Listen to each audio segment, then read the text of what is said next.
Hi, it's John Bradbury here, and in this video, in Module 2, Motivation and Engagement, I'm going to discuss a high-performance mindset.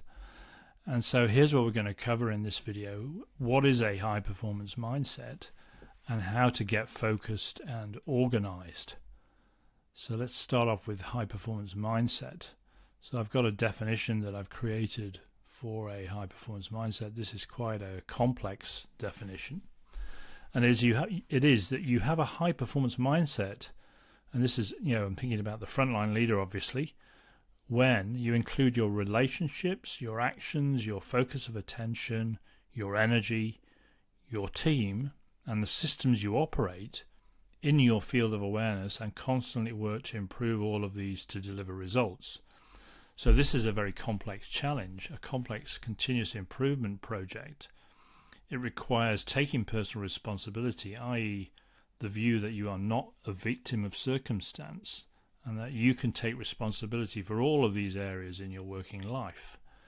So there's the sort of challenge, the main challenge of this program, in fact, is to be able to say that you have a high-performance mindset and that you're working on all those areas.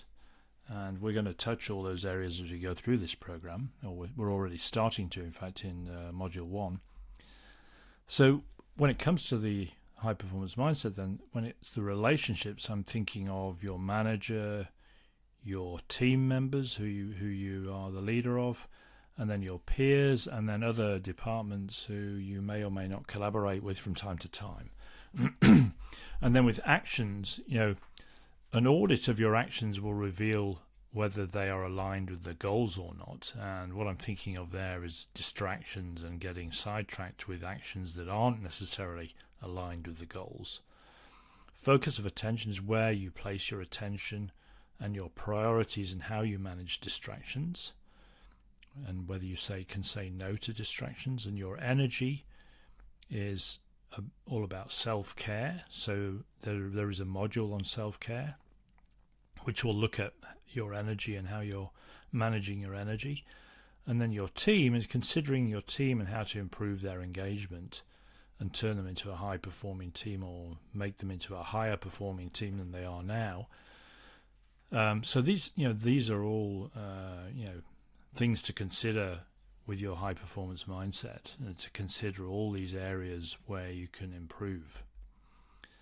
So now getting focused and organized.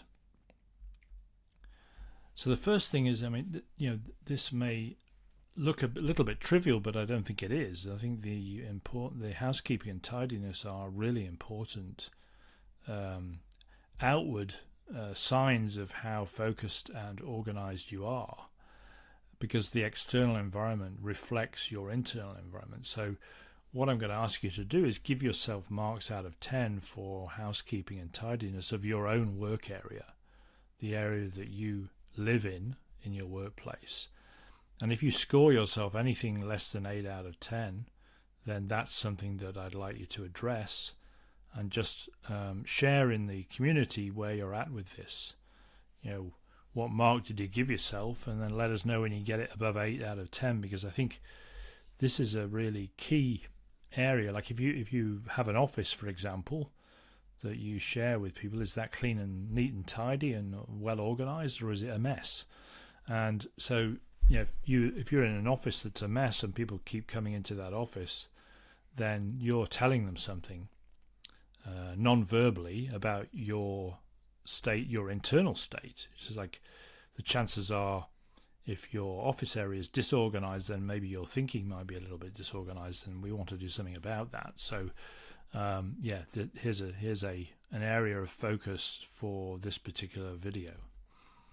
And let's talk now about managing distractions. So these questions here are an opportunity to write in your journal the answer to these questions, just so that you can have a little bit of thought on how well you are managing distractions at the moment. And so the questions are: what did you focus on yesterday? What were your achievements yesterday, and what are you focusing on today? So, how much screen time, for example, did you have yesterday throughout the day and evening? What distracted you yesterday? What is distracting you today? And some examples are unplanned interruptions, social media, conversations unrelated to work goals, and anything else you can come up with that's not the main thing, which is the work goal. When you're at work, the work goal is the main thing. And so self-awareness is the key to getting focused, and saying no to distractions is how you get focused. So you need to be aware of the distractions that are interrupting your flow, and start saying no to those. Which ones are you prepared to say no to? Because if you look at this picture here, it'll tell you, and it comes from a book called This Essentialism by Greg McKeown, and he explains very well, it's like if you can say no to all those distractions, then you've got much more energy to focus on the main thing, and you're going to get much better results by saying no to distractions. The result of saying no to distractions is you're just left with focus, and that's what we want. We want you to be able to do this so that you role model this behavior for your team, and then the team follow you, and then the results speak for themselves. Obviously, you can't just say no to everything. If you're in an organization and that involves having some responsibilities, and being responsible means you will respond to things that come up. So, if your manager comes to you and says, "Stop doing that, I need you to do this, it's a priority, I need your help with something," then you're going to be saying yes most of the time to that, unless you believe you have a higher priority. So you can't just say no to some requests. But what I'm trying to get you to do is think about the distractions that are a waste of time, and to make those a conscious choice rather than something that just automatically happens. So if you're going to spend time scrolling on Instagram, then just make that a choice. It's like, right, I'm going to scroll on Instagram now, and I'm just going to do it for 10 minutes or 5 minutes. Make it a conscious choice rather than just doing it on autopilot. And so, can some tasks be delegated so that you can maintain this focus on the main thing, on the performance of the team? Some tasks, you may have to do some tasks each day that aren't really the main thing. They aren't the main goal of the team, but they're just being given to you as part of your role. Or can you delegate those so that you can stay focused on the main thing as you're in a leadership position? And here, reactive versus proactive. So how good are you at planning, or are you more reactive?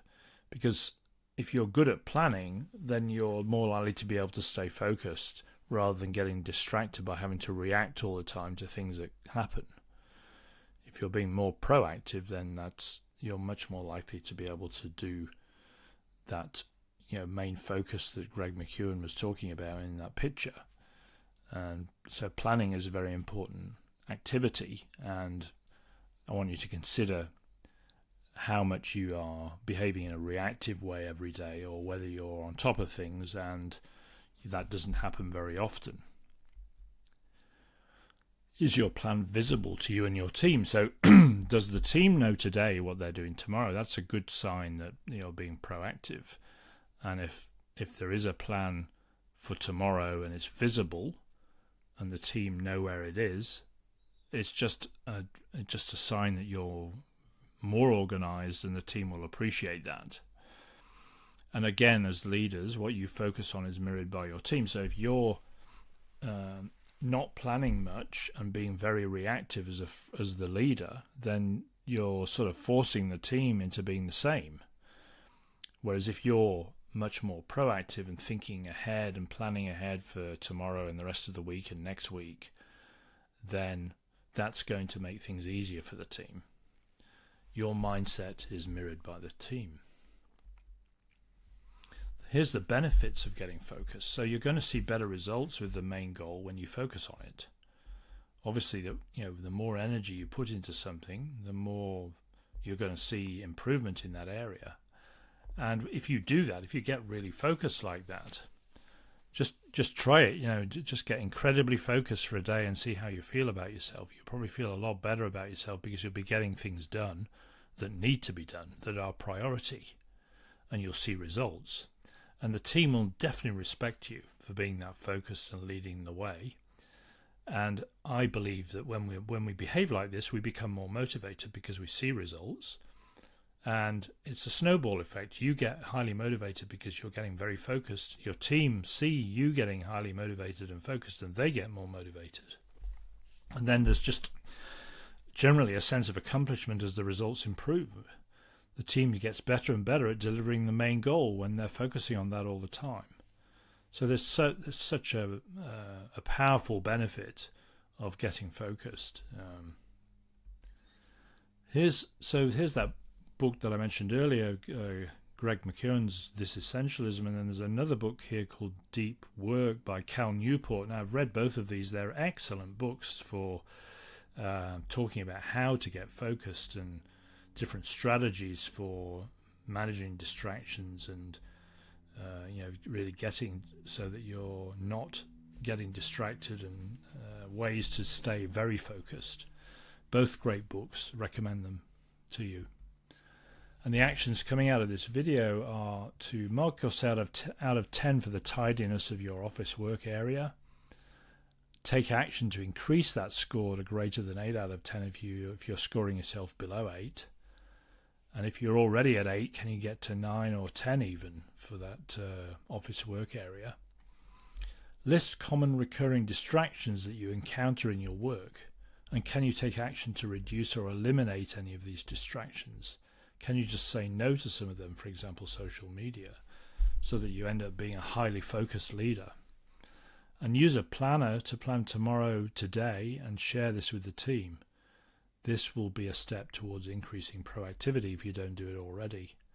But it's a great way of leading a team, is to be very proactive and planning, and they will definitely appreciate you for that. So thank you for listening to this video, and I'll see you in the next one.